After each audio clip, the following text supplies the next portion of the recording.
Bienvenue au cours pratique numéro 9. Ici, je vais vous parler des inspections par liquide pénétrant. C'est une inspection qui est très importante parce qu'elle c'est une inspection qui permet de voir la fatigue au niveau des pièces qu'on ne peut pas voir à l'œil nu. En fait, c'est des micro-fissures qu'on va aller voir s'ils sont là. En fait, ça permet de détecter des potentielles fissures dans une pièce. Exemple, dans les lisses, les longerons du fuselage, les longerons en aluminium. On fait des inspections à ce niveau-là pour détecter des fissures, des potentielles fissures qu'il pourrait y avoir à cause de la pressurisation et la dépressurisation de la cabine. Cela crée de la fatigue au niveau de ces pièces. Même si la pièce n'est pas elle n'est pas amenée au-delà de sa limite élastique, la pièce est quand même elle va quand même se désagréger au niveau des atomes. En fait, à chaque fois qu'elle est soumise à une tension de compression avec la cabine, à chaque fois qu'elle est soumise à ce rythme-là, des micro-fissures apparaissent à cause que les atomes glissent quand même entre elles, ils se disloquent. Alors, c'est pas visible à l'œil nu, mais avec cette inspection-là, on peut détecter ces micro-fissures-là. Comme avec ce wrench-là, que je vais utiliser pour vous montrer comment on fait les inspections par liquide pénétrant. Je vais inspecter cette région-ci parce qu'elle est souvent soumise à avoir de la traction comme ça, de la compression. Alors cet endroit-là a sûrement beaucoup de fatigue et beaucoup de micro-fissures dues au travail que j'ai fait. Même si je suis pas allé au-delà de la limite élastique, là, on parle seulement d'une utilisation normale. La fatigue se crée quand même. Alors, dans les prochaines vidéos, je vais vous montrer comment on inspecte ça.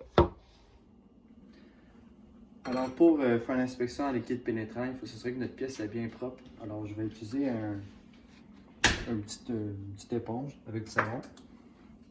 Puis, frotter l'endroit que je veux faire l'inspection. Tout simplement rincer la pièce.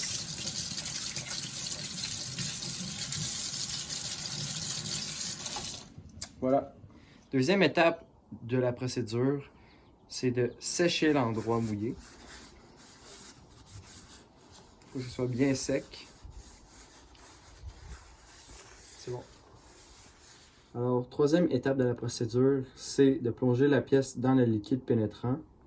On va le laisser reposer pendant 10 minutes pour bien s'assurer que le liquide pénètre dans toutes les micro-fissures. Voilà. Alors, pour la quatrième étape de cette procédure, on prend notre pièce mise dans notre liquide pénétrant et puis on la rince tout doucement. Il faut s'assurer de ne pas avoir un jet d'eau, mais bien un petit coulis d'eau.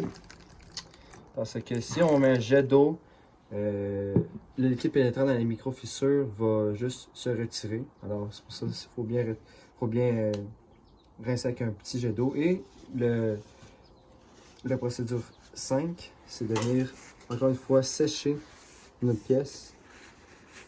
S'assurer qu'elle soit bien sec. Le liquide pénétrant reste dans les micro-fissures de cette façon.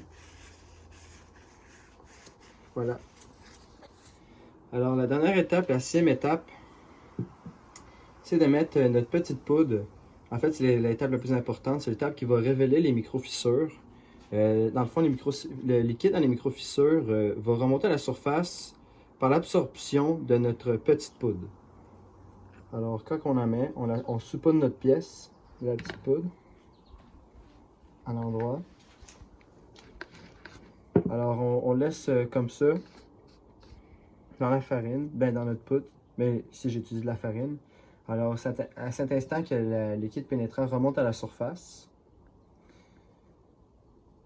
et puis quand on retire la pièce, normalement on est censé voir le liquide pénétrant qui remonte à la surface par notre poudre. Alors, c'est de cette façon que l'inspection par liquide pénétrant se fait. Merci.